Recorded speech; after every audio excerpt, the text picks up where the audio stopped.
Halo semuanya, apa kabar? Semoga dalam keadaan sehat walafiat, bukan? Baik, berjumpa kembali dengan Ibu Ayu Puspita Indrasari pada mata kuliah Bahasa Indonesia bagi penutur asing.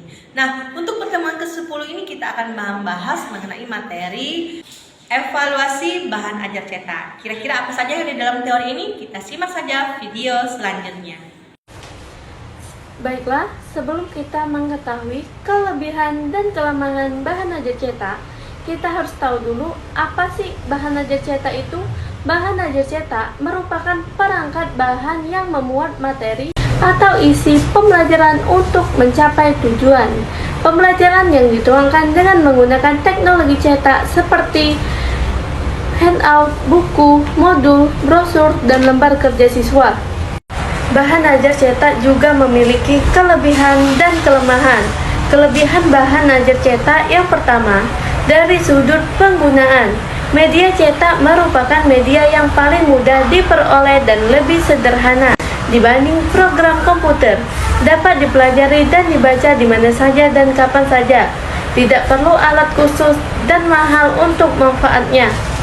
Yang kedua, dari sudut pengajaran, bahan ajar cetak lebih unggul dibandingkan bahan ajar jenis lain karena bahan ajar cetak merupakan media yang canggih dalam hal mengembangkan kemampuan siswa untuk belajar tentang fakta dan maupun memahami prinsip-prinsip umum dan abstrak dengan menggunakan argumentasi yang logis. Yang ketiga, dari sudut kualitas penyampaian, bahan ajar cetak dapat memaparkan kata-kata, angka-angka, notasi musik, gambar dua dimensi, serta diagram.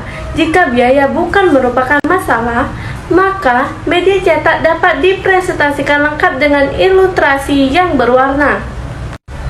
Yang keempat, dari segi ekonomi, bahan ajar cetak relatif murah untuk diproduksi atau dibeli dan dapat digunakan berulang-ulang. Di samping itu, pengirimannya relatif lebih mudah, efisien, cepat, dan ongkos relatif lebih murah. Bahan ajar cetak juga memiliki kelemahan.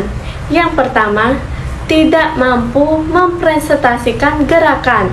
Kemaparan materi bersifat linear, tidak mampu mempresentasikan kejadian secara berurutan.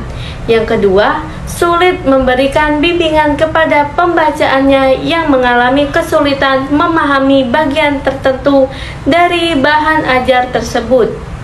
Yang ketiga, sulit memberikan umpan balik untuk pertanyaan yang diajukan yang memiliki banyak kemungkinan jawabannya atau pertanyaannya yang membutuhkan jawaban yang kompleks dan mendalam. Yang keempat, tidak dapat mengkombinasi siswa dengan kemampuan baca terbatas karena bahan ajar cetak ditulis pada tingkat bacaan tertentu. 5. Memerlukan pengetahuan persyaratan agar siswa dapat memahami materi yang dijelaskan. Siswa yang tidak memenuhi asumsi pengetahuan persyaratan ini akan mengalami kesulitan dalam hal memahami. 6. Cenderung digunakan sebagai hafalan. Ada sebagian guru yang menuntut siswanya untuk menghafal data, fakta, dan angka. Tuntutan ini akan membatasi penggunaan bahan ajar cetak hanya sebatas alat bantu menghafal. 7. Kadangkala memuat terlalu banyak terminologi dan istilah, sehingga dapat menyebabkan beban kognitif yang besar kepada siswa. 8. Presentasi satu arah karena bahan ajar cetak tidak interaktif, sehingga cenderung digunakan dengan pasif tanpa pemahaman yang memadai. Variabel dalam evaluasi. Untuk memberi hasil yang optimal, maka dalam melakukan evaluasi bahan ajar khususnya bahan ajar cetak diperlukan pendekatan yang sistematis dan terencana. Idealnya, evaluasi dilakukan untuk semua aspek yang menyangkut kualitas bahan ajar cetak, materi, biaya, dan distribusi. Evaluasi bahan ajar cetak merupakan salah satu langkah dalam siklus pengembangan bahan ajar. Dengan selesainya evaluasi, belum berarti siklus sudah dilengkapi.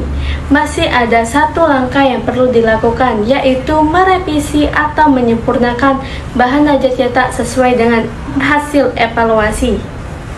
Nah, itulah tadi tadi video pembelajaran mengenai evaluasi bahan ajar cetak. Saya harap semuanya bisa mengerti dan memahami apa yang sudah dijelaskan pada video tadi.